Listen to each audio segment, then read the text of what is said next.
In this section, we're going to be taking a look at expenses. There's no hard and fast rule about what you enter in Voyant as a goal versus an expense, but goals in Voyant are trackable expenses, so you'll see them called out in the goals section as well as the timeline, and then they'll be set apart in the reports section as special expenses that are trackable in the software. Whereas expenses are going to be things that are just everyday expenses in the plan.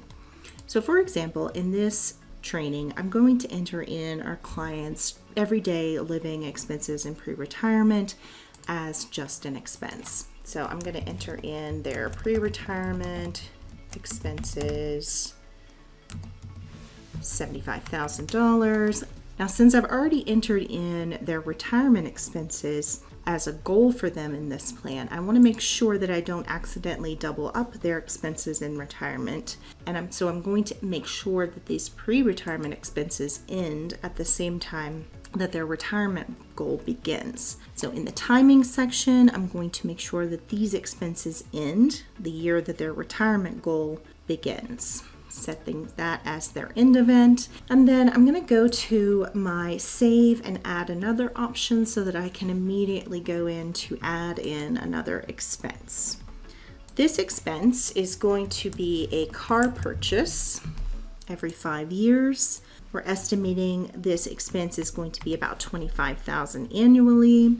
And this is going to be a priority of luxury. What that means is that this is a lower priority purchase. If they are not able to afford this expense, we're going to prioritize their basic living expenses over a luxury purchase. So these expenses, like basic living expenses, would be fulfilled first. Luxury expenses would be fulfilled last. I'm going to go to my timing section. And I want this to happen every 5 years. I'm going to say the expense frequency is not every 1 year, but every 5 years. So I'm going to change that. I don't want this to happen at the beginning of the plan. I want this to start the year of the family vacation. So we're going to set that as the start event. And then I want it to end at age 75. So that's going to be the end event. Between ages 54 and 75, we want this to happen every 5 years. Now I'm going to click Done to save. I'd like to go over to our Let's See screen to look at this in the plan. You can see in the year that we have the family vacation, we have a bigger spike.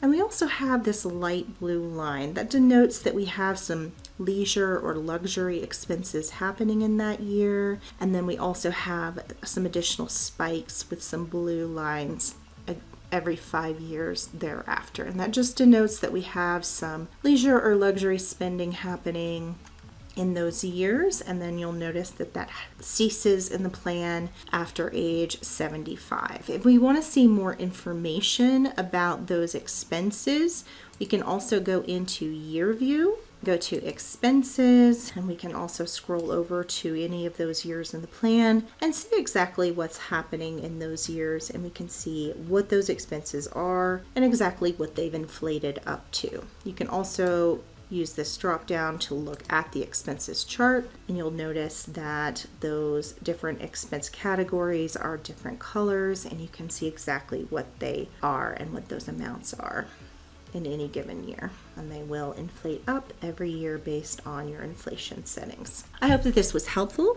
Don't forget that if you have questions while you're working on a plan that you're working on, or you're working on a test plan, if you're following along, you can always click the name of your client in the top right corner, select Request Support, enter your question into the text box, and share client access. Thanks for listening.